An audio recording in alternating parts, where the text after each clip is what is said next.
Bismillahirrahmanirrahim. Assalamu alaikum, dear students. Hope so that all of you are fine. Today we are going to do class 9 theorem 10.1.1.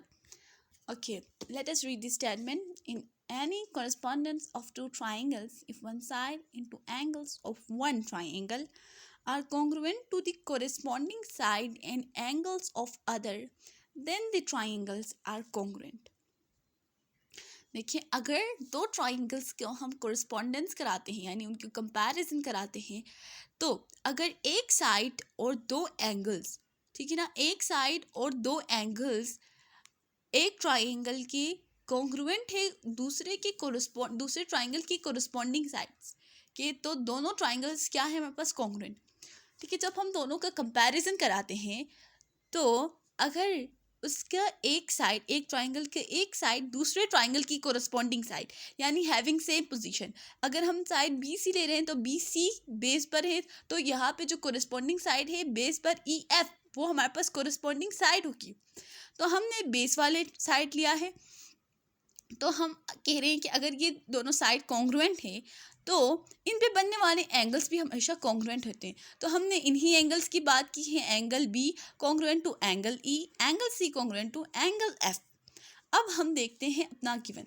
तो in triangle A B C correspondence to triangle D E F, जब हम इन दोनों का comparison कराते हैं तो हमारे पास angle B congruent है एंगल ई के और एंगल सी कॉन्ग्रुएंट है एंगल एफ के, और साइड बी सी कॉन्ग्रुएंट है साइड ई एफ के। यही मैंने लिखा है जो कि हमारे पास गिवन में स्टेटमेंट में था कि one side and two angles, तो one side and two angles हमने ले लिया है to prove then the triangles are congruent. तो इन ट्राइंगल्स के नाम क्या है, ट्राइंगल ए बी सी और ट्राइंगल डी ई एफ। तो हमने प्रूफ ये करना है कि triangle A B C congruent है ट्राइंगल डी ई एफ के, जो कि मैंने यहाँ पे लिखा है।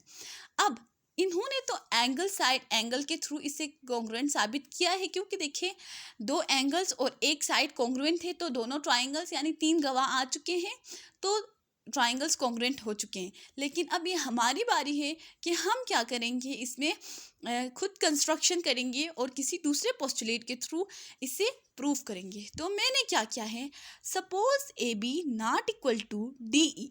सपोज करते हैं कि जो साइड ए बी है वो डी ई के कॉन्ग्रुएंट नहीं है। टेक पॉइंट एम, हमने क्या लिया है, एक पॉइंट एम लिया है ऑन डी ई पर सच डेट ए बी कॉन्ग्रुएंट हो एम ई के। इस तरह हमने लिया है कि जो एम से ई तक की जो लेंथ है वो कॉन्ग्रुएंट है ए से B. Join M to F, हमने ज्वाइन किया है एम से एफ डॉटेड लाइन में। जी हाँ, तो अब यहाँ पे देखिए प्रूफ और स्टेटमेंट्स के जरिए हम इस थ्योरम को प्रूव करेंगे। तो हम कह रहे हैं कि इन triangle A B C correspondence to triangle M E F, जब हम ए बी सी ट्राइंगल और एम ई एफ जो हमने खुद से कंस्ट्रक्ट किया है, अब आप लोग इस साइड जो डी एफ है उसको भूल जाएं और एम एफ को कंसीडर करें, तो हमारे पास जो ट्राइंगल बनेगा वो ट्राइंगल बनेगा ट्राइंगल एम ई एफ। जब हम इन दोनों का कंपैरिजन कराते हैं तो हमारे पास साइड ए बी और एम ई हमारे पास क्या है, कॉन्ग्रुएंट है, क्योंकि हमने कंस्ट्रक्शन में ही ऐसे बनाया था कि एम ई कॉन्ग्रुएंट हो ए बी के, वही हमने यहाँ पे लिख लिया कंस्ट्रक्शन। अब हमने कहा था बी सी कॉन्ग्रुएंट है ई एफ की, ये हमारे पास गिवन ही में था कि वन साइड, तो ये साइड इस triangle E M E F में भी है, तो हमने इसी साइड को लिया कि साइड बी सी कॉन्ग्रुएंट है साइड ई एफ के। अच्छा, अब हम कह रहे हैं एंगल भी कॉन्ग्रुएंट है एंगल ई के, ये भी ट्राइंगल एम ई एफ के ही अंदर आ रहा है, तो हमने इसी साइड को ले लिया है। अब हमारे पास यानी triangle A B C congruent हो गया किस ट्राइंगल के, इस ट्राइंगल एम ई एफ के। क्यों, क्योंकि साइड एंगल साइड पोस्टुलेट, एक साइड एक और साइड और एक एंगल, दो साइड और एक एंगल्स के थ्रू हमने इसको प्रूव कर लिया। अब हमने 3 गवाह लाया, तो हमने ये जो कोरिस्पोंडेंस की साइन थी इसको हटा के कॉन्ग्रुएंट लगाया। यानी जब 3 गवाह आ जाएं तो आपने कौन सा स्लोगन लगाना है, कोरिस्पोंडेंस हटाओ कॉन्ग्रुएंट लगाओ। हमने यही किया है। तो अब हम कह सकते हैं कि एंगल सी कॉन्ग्रुएंट हो सकता है एंगल एम एफ ई के। ये जो एंगल सी है ए बी सी का जो एंगल है सी, ट्राइंगल ए बी सी का जो एंगल सी है वो कॉन्ग्रुएंट है ट्राइंगल एम एफ ई के एंगल एफ के। क्यों? क्योंकि देखिए corresponding sides of congruent triangles, ये दोनों ट्राइंगल्स अब कॉन्ग्रुएंट है तो इनके कोरिस्पॉन्डिंग साइड दोनों की क्या है, पोजीशन सेम है, तो ये भी हमारे पास क्या होंगे, कॉन्ग्रुएंट होंगे। यही हमने बताया है कि congruent corresponding angles of congruent triangle, ठीक है ना। ये एंगल्स है तो हमने क्या लिखा, यहाँ पे एंगल्स लिख लिया।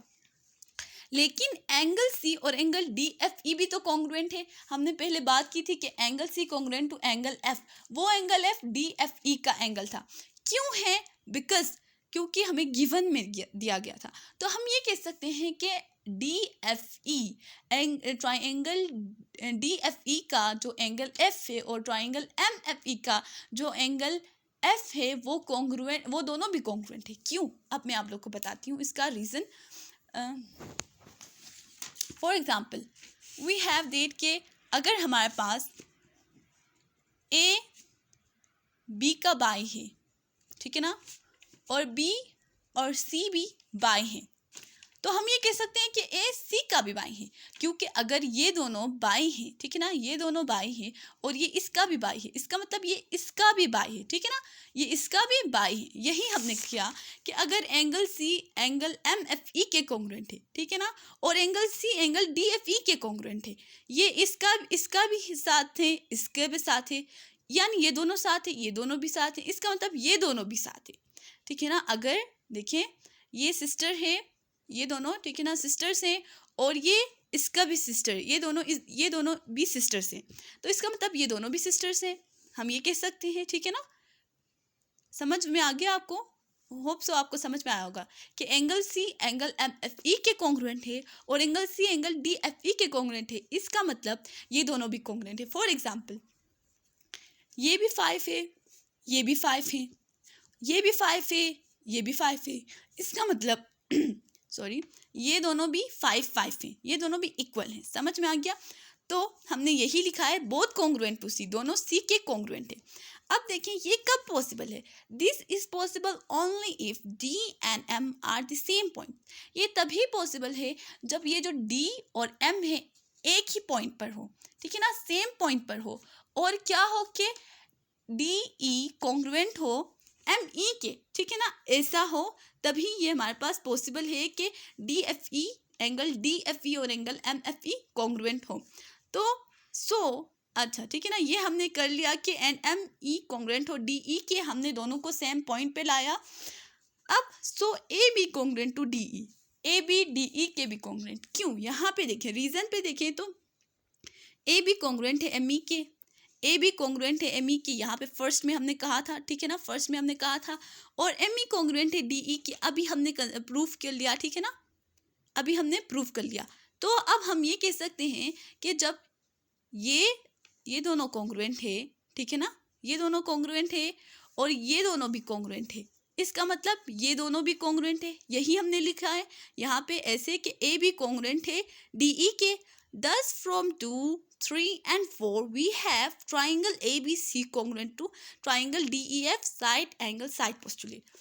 तो 2 हमारे पास क्या है, साइड BC, ठीक है ना, और EF है, और जो 3 हमारे पास है एंगल B और एंगल E है, और जो फोर्थ पोस्टुलेट है वो ये है कि A B congruent to D E, यानी हमने सिर्फ ट्राइंगल ABC और ट्राइंगल DEF की जो साइड्स और एंगल्स थे उनको लेके हमने इस ट्राइंगल को प्रूव कर लिया।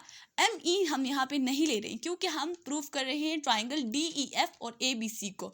तो हमने ये triangle postulate 2, postulate 3 and postulate 4 को लेके इस ट्राइंगल को प्रूव कर लिया। और कौन सा पोस्टुलेट बना? साइड एंगल साइड पोस्टुलेट, क्योंकि हमारे पास 2 साइड्स और एक एंगल हमारे पास कॉन्ग्रुएंट हो गया कोरिस्पॉन्डिंग एंगल के, ठीक है ना, दूसरे ट्राइंगल के कोरिस्पॉन्डिंग एंगल्स और साइड के।